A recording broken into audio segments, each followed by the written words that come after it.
मैंने मृत्यु के दर्शन किए हैं। जब मुझे गोली लगी थी, जब गोली मेरा जबड़ा और गला फाड़ के पीछे से निकल गई थी, तो मैं मृत्यु स्वीकार करके मृत्यु की मार्ग पर चल पड़ा था।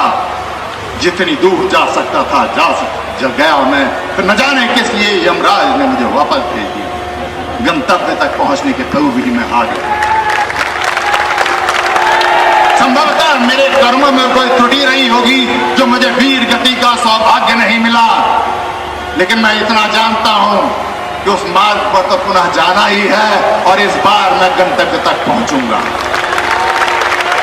और गंतव्य पर पहुंचकर वहां पर भेंट होगी आपके मेरे सारे पूर्वजों से, और तब चित्रगुप्त से उनके कर्मों का लेखा जोखा लेकर मैं उनसे हाथ में हाथ डालकर पूछूंगा कि जब धर्म युद्ध हो रहा था, आप चाहे भारत के किसी भी स्थान में थे, किसी कालखंड में थे, जब धर्म युद्ध हो रहा था, जिस प्रकार का धर्म युद्ध छत्रपति शिवाजी महाराज ने किया, तो आप क्या कर रहे थे उस समय?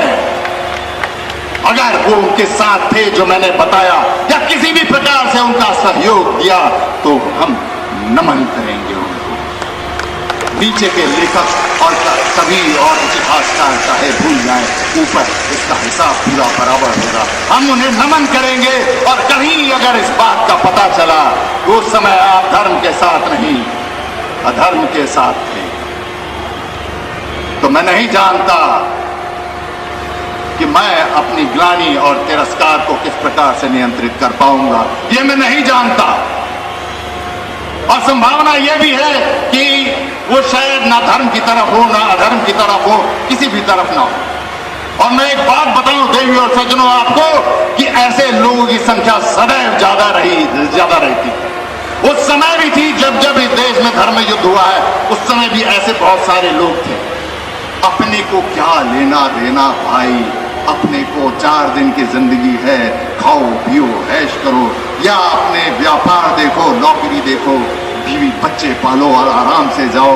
ये क्या धर्म युद्ध में लोग लगे हुए हैं।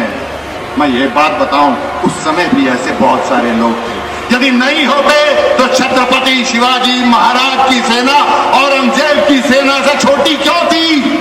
महाराणा प्रताप की सेना अकबर से छोटी क्यों थी?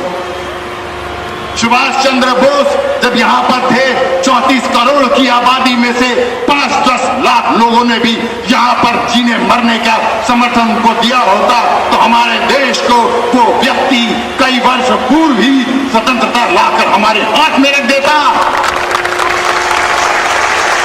वो बड़ी बात नहीं है। उससे बड़ी बात ये होती कि देश का पहला प्रधानमंत्री नेताजी सुभाष चंद्र बोस होते, और हमारा राष्ट्र हम कहाँ होते उसकी आप कल्पना भी नहीं कर सकते। मैं जताने का प्रयास कर रहा हूं इतिहास में साधारण लोगों के महत्व का, क्योंकि इसीलिए कहीं आप अपने आप को साधारण ना समझने लगे। आपको इतिहास के निर्माण में अपने महत्व का बोध होना चाहिए।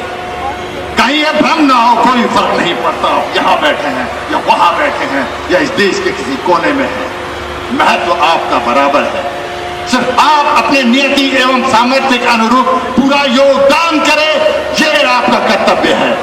और अब एक और बात मैं बताने जा रहा हूं, ये आपके लिए नहीं, आने वाली भावी पीढ़ियों तक जब तक मैं रहूंगा ये बात बताते रहूंगा, उस पीढ़ी के लिए भी ये संदेश छोड़ता जाऊंगा जिसने अभी जन्म भी नहीं लिया है, कि जब वो ऊपर जाएगी तो आपसे भेंट करेगी और आपकी आंखों में आंखें डालकर पूछेगी कि जब वहां धर्म युद्ध हो रहा था तो आप क्या कर रहे थे। इस बात का बोध आप रखे रहना। यहाँ मनुष्यों को आप चाहे नैरेटिव की लड़ाई में फंसाकर इधर उधर कर चिकनी चुपड़ी बातें कर निकल सकते हो, ऊपर पूरा हिसाब होगा, बराबर हिसाब होगा।